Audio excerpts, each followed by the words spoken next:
So hello friends, welcome to the channel rider AK। So आज हम आपके लिए लेके आए हैं और एक new unique horror story, the haunted haveli. So friends, कहानी शुरू करने से पहले जो भी हमारी वीडियोस को देखते हैं वो लोग चैनल को सब्सक्राइब नहीं करते। सो जो भी देख रहे हैं प्लीज़ से प्लीज़ चैनल को सब्सक्राइब कर दीजिए और वीडियो का बेल आइकन ऑन कर लीजिए। सो चलिए चलते हैं स्टोरी की ओर। सो फ्रेंड्स, ये कहानी है राजस्थान की। राजस्थान के एक छोटे से गांव धानीपुर में एक बहुत बड़ा महल था, जहाँ के राजा राजा वीर सिंह वहाँ की प्रजा पे शासन किया करते थे।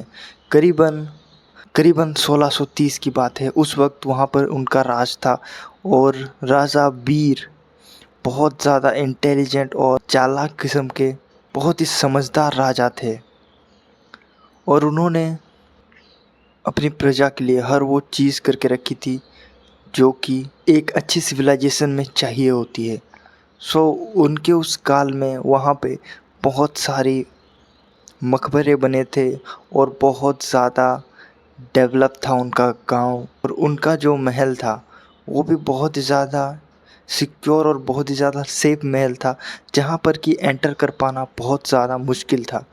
उस महल में उस वक्त उनकी करीबन 200 से 300 बस दासियाँ रहती थी और बहुत सारे उनके सैनिक। सो राजा वीर उनका एक दिन उस महल में कत्ल हो जाता है, जो कि बहुत ज़्यादा शॉकिंग था। और वो कत्ल किया था उनकी ही एक रानी ने, क्योंकि वो राजा थे तो उन्होंने बहुत सारी रानियां बना के रखी थी। तो उस हवेली में उनका कत्ल हो गया था और उनका कत्ल उन्हीं के रानी ने किया था। क्योंकि राजा जो कि उस वक्त के राजा जो थे वो लोग अपने साथ बहुत सारी दासियाँ रखते थे और उनके साथ भी संबंध बनाया करते थे। सो वो बात रानी को बिल्कुल पसंद नहीं थी। तो इसीलिए एक दिन जब रानी का बेटा हुआ, उन्होंने राजा को मार दिया। जब वो अपने रूम में सोए हुए थे उसी वक्त रानी ने घुस के उन राजा को मार दिया। और राजा ने मरते वक्त रानी को एक श्राप दिया कि इस पैसे दौलत संपत्ति के लिए तू ये सब कर रही है, एक दिन यही तुझे मार डालेगा। और होता भी वही है दोस्तों। कुछ ही सालों के बाद करीबन रानी का बेटा जो कि बड़ा हो गया था, तो वो जो राजा बनने की चाहत होती है वो उनके बेटे में बहुत ज़्यादा थी और बहुत लालची हो गया था वो। सो उसने उस रानी को मार के खुद ही वहाँ का राजा बनने का डिसाइड कर लिया। सो उसने अपनी ही माँ को मार के वहाँ का राजा बन गया। फिर उसी के बाद से वो जो राजा था वो बहुत ही अय्याश था और बहुत ही नशे किया करता था। तो उस वक्त उसकी प्रजा बहुत ज़्यादा बिखर गई और वो लोग पूरी बर्बादी के कगार पे आ गए। और उस वक्त जो राजा ने दिया था उनको श्राप, वो भी लग गया था। और इसी वजह से उस महल में कोई भी रह भी नहीं पा रहा था। और अगर कोई वहाँ पर रहता तो उसे नेगेटिव एंटिटी महसूस होती और बुरी बुरी चीज़ें, बुरे सपने, बुरे बुरे हादसे उनके साथ होते। कहीं कोई उन पे हमला कर दे, बहुत सी चीज़ें होती थी दोस्तों। तो वो लोग जो वहाँ पर राजा थे या फिर कोई भी था, वो लोग उस जगह को खाली कर देते हैं विदिन एन 1 मंथ। 1 महीने के अंदर वो जगह पूरी तरीके से खाली हो जाती है, जो कि इतनी अच्छी और बहुत ही बढ़िया सिविलाइजेशन थी उसका नामो निशान मिट जाता है। और वहाँ के लोग इधर से उधर इंडिया में फैल जाते हैं और कहीं पर भी रहने लगते हैं। लोग की मान्यता है, लोग कहते हैं कि अभी भी उस महल में उस राजा की आत्मा भटक रही है, इसीलिए अभी तक वो महल ना ही किसी ने खरीदा है और ना ही कोई उसे बेच पाया है। सो उस राजा का वंश जो कि बहुत ही लंबा चला था वो चलता ही जाता है वहाँ से जाने के बाद। और करीबन 50 से 60 सालों के बाद वहाँ पे उनका ही कोई एक जान पहचान का रिश्तेदार जाता है और उस महल को बेचने की ट्राई करता है। तो वो सोचता है अगर हम इस महल को बेच देंगे, तो उस वक्त उसके पास पैसे नहीं थे, तो बहुत सारे पैसे भी आ जाएंगे और वो ठीक से गुजारा भी कर पाएगा।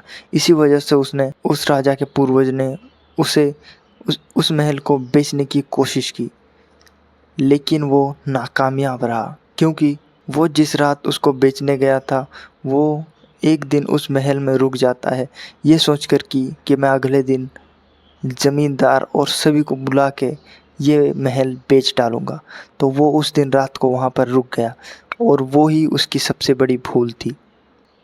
और वो उस राजा का पूर्वज उस घर में रुकने के बाद आज तक कभी भी किसी को भी पता नहीं चला कि वो गया कहाँ और किधर गुम हो गया।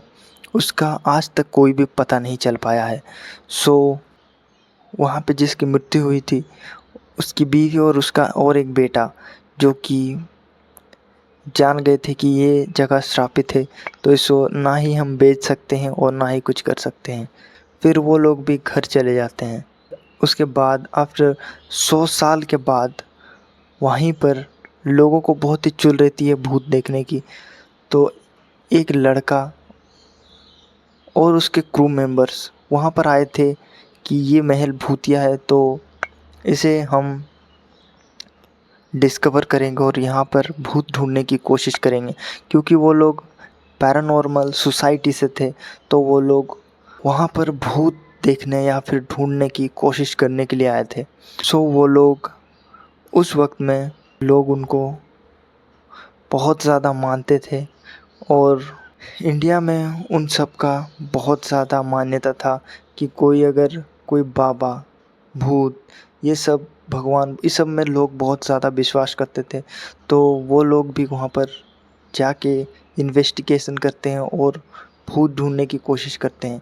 सो रात को उनको कुछ पैरानॉर्मल सा महसूस होता है वहाँ पर, जैसे कि लोगों की परछाई इधर से उधर जा रही है, लोग हंस रहे हैं, अचानक से वहाँ पर पत्तों का गिरना और अचानक से वहाँ पे जो ट्यूबवेल रहता है उस ट्यूबवेल में अचानक से हिलना जुलना और पानी निकलना।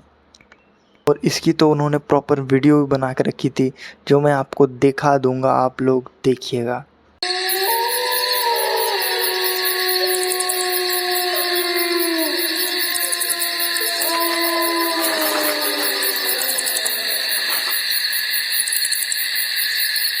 सो भाई वो लोग वहाँ पर वो सब इन्वेस्टिगेशन करने के बाद अभी उस जगह को इंडिया का मोस्ट हॉन्टेड प्लेस घोषित कर देते हैं वो लोग।